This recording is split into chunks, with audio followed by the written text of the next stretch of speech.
يعني ايه اتخانق معاكي تقولي لي الكلام ده عند امك؟ يا اخي انت بتفهم المواضيع غلط لها كده.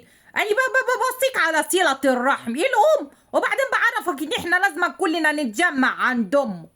امال ايه بقى كلمه ابو شكلك دي؟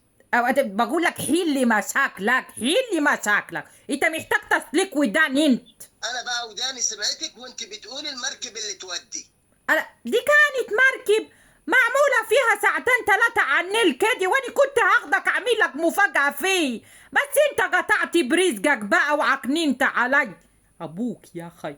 ايه ابوك دي اللي انا لسه سامعها حالا؟ ابدا بقول لك ابوك صوته بينده عليك، روح شوفه كده.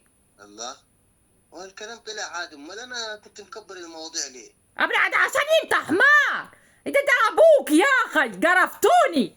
انا يقرفنا كل شويه يقول لي انا بشتم، ده انا اسمي، ده انا متربيه 9 مرات قبل كده، انا اشتم؟ لا لا لا، ما بشتمش انا.